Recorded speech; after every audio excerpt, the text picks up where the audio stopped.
இந்த வீடியோவில் நான் பார்க்க போகிறோம்னா சிங்கிள் ரூம்.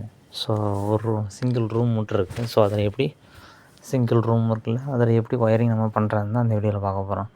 ஸோ ஒன்றும் இல்லைங்க. ஸோ ஸோ வீட்டில் ஒரு எம்சிபி இருக்கும்ல, 2 போல் எம்சிபி.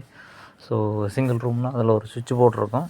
அந்த சுவிட்ச் போர்டில் இருந்தால் லைட்டு ஃபேன்லாம் கனெக்ஷன் இருக்கும். ஸோ அது எப்படி கனெக்ஷன் பண்ணலாம், சிங்கிள் ரூம் இருந்தால் எப்படி ஒயரிங் கனெக்ஷன் பண்ணலாம் அப்படின்னு தான் இந்த வீடியோவில் பார்க்க போகிறோம்.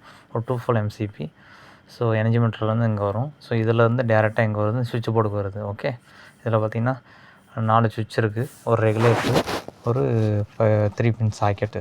ஸோ டேரெக்டாக ஃபேஸ் வந்து சுவிட்சோட பாட்டத்தில் கொடுத்துறீங்க. ஓகே, கீழே கொடுத்துருக்கனால பாட்டத்தோட லூப்பு. ஓகே, ஸோ ஃபஸ்ட்டு சுவிட்சோட அவுட் எடுத்து சாக்கெட்டு கொடுத்துறீங்க. நியூட்ரல் வந்து டேரெக்டாக எம்சிபிலேருந்து சாக்கெட்டோட நியூட்ரல் எண்டுக்கு வந்துடும்.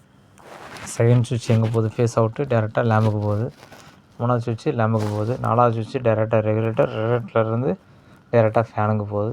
நியூட்ரல்லாம் பார்த்தீங்கன்னா ஸோ டேரெக்டாக எம்சிபிலேருந்து சாக்கெட்டுக்கு வருது. இங்கேருந்து எல்லாத்துக்குமே ஸோ நியூட்ரல் ஃபேனுக்கும் போகும், லைட்டுக்கும் போகும், இன்னொரு லைட்டுக்கும் போகும். ஓகே, போயிடும். அதே மாதிரி இன்னொரு 16 ஆம்ப் சாக்கெட் இருக்குல்ல, அதுக்கு வந்து ஸோ இந்த சாக்கெட் இருக்குல்ல, இதுலேருந்து நியூட்ரல் வந்தவங்க போயிடும். ஃபேஸ் வந்து டேரெக்டாக ஸோ மெயின் ஃபேஸு டேரெக்டாக